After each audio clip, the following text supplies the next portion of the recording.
Buongiorno, sono Giulio Ardemagni, studente di clavicembalo presso la Civica Scuola di musica Claudio Abbado di Milano. Sono qui per intervistare il maestro Menno van Delft, che questa sera per il festival Milano Arte Musica presenta il programma Hausmusik, il clavicordo in Germania. So thank you very much, Maestro van Delft, for being here with us. The first question I would like to ask you is about the program you are going to perform. Hausmusik is the title of the concert. In which way do you think this program, this music, is related to a sort of house concert?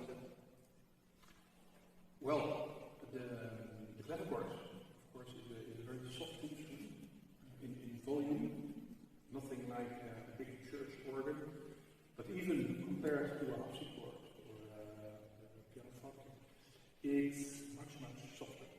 So it can only be appreciated and played in a smaller space. I think the room we have here for this afternoon and tonight is really perfect for the clavicordo. It's like a big house room.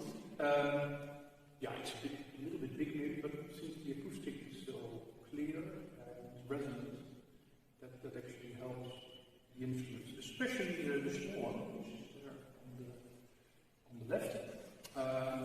That's a fretted instrument, and those instruments actually need a bit of acoustic. They sound best in a small house chapel anywhere. Well, a space like this again, actually. This one is a later model, 18th century, and this is really, as you said, Hausmusik, made also for home entertainment. So there were many thousands of amateurs in 18th century Germany having a clavicordo at home. That's a real Hausmusik. Thank you. And of course, we can see here two different instruments. Can you please explain us the differences between the two? Yes. Well, very clearly it is the size, of course. The one at the left is much smaller. We can see in the course of the centuries that the clavicordo is slowly growing, starting where we believe it developed from the monochord, this medieval instrument that was used for showing intervals and calculating intervals. A bit of connection between practical use for so it started probably as a monochord, and then bit by bit more strings were added. It's interesting in Spain, for example, in the 17th and 18th century, the clavicordo was still called the monochord, monocordial. So you can still see the origins of the instrument. Well, anyway, the instrument became bigger and bigger, as also in general keyboard music, of course, was growing. And in the 17th century, it was a 4-octave range, and then in the 18th century, we go to the 5-octave F to F, which we have here. So that's maybe the most important difference, the size between the two instruments. But there's also a very important difference in principle. That is that the small instrument over there is fretted. And that is actually something everybody is familiar with. If you listen to a guitar, for example, the guitar only has 6 strings, but of course the guitarist plays many different notes. And that's what happens actually in fretted clavicords, so that from the same string we use the same string to make more than one note. So sometimes 2, sometimes 3, and in this instrument even 5. So many, yeah. So the trick is that if you hit the string at a different place, you would hit it closer to the beginning, so the string is shorter and will sound higher. Yeah. And of course that's a limitation because we cannot play all the clusters or all harmonic combinations. We also cannot play legato. But the advantage is that since there are so few strings, the instrument is very light in construction. It doesn't need to carry, like this one here, the incredible tension of 122 strings here.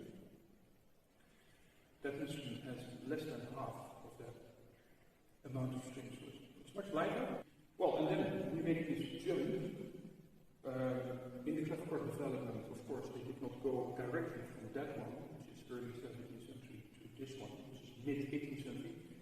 There were other types of clavichords in between in the development. I think it's going to be a very interesting contrast. What are the challenges of playing such a quiet instrument in a public situation?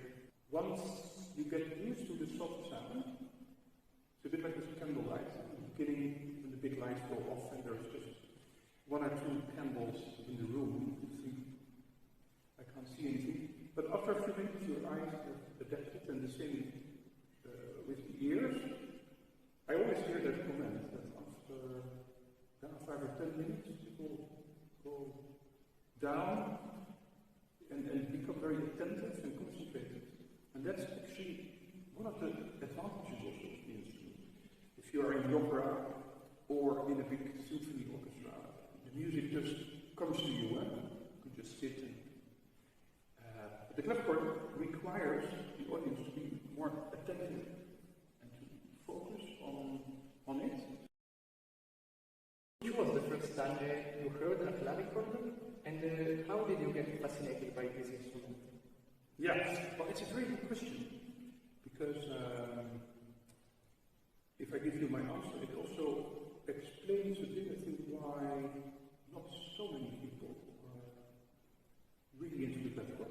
The clavichord, when you first try it, maybe in a conservatory or at a friend or a colleague, there is an instrument and you open it and you play a chord, but then they are normally out of tune and the sound is not very impressive. It's not like with harpsichord, right? The first time you play it, immediately rings a bell, so to say. The tone rings, it shines, it's very special. The clavichord can easily be dull and a bit boring, and what is that? So, you need to have a chance to really get to know it well. Now, I had the great luck when I was still a student. I met a young man in Amsterdam making clavichords.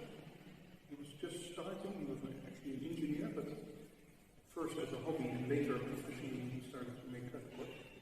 And he said, hey, but your answer is you should take one of the clavichords to your place. And so we did. And then it can start. You have to learn how to tune it a bit.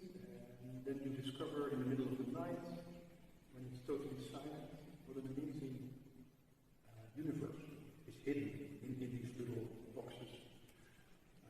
Yeah, it's a bit the same magic that a lute also has.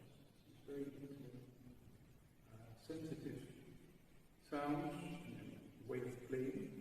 And the second thing that was quite important in 1988, a long time ago, there was a competition in Hamburg, and all participants had to play 2 instruments at least. Harpsichord, clavichord, pianoforte. So, well, harpsichord was obvious for me, because there was already a harpsichord. And then I took the clavichord as the second instrument. And the program of that competition was very well made, very interesting pieces. And in preparing for that, I got to learn much more about clavichord repertoire and playing, and that I think really brought me fully into the world of the clavichord. So thank you very much, Maestro van Delft, for being here with us, and see you this night.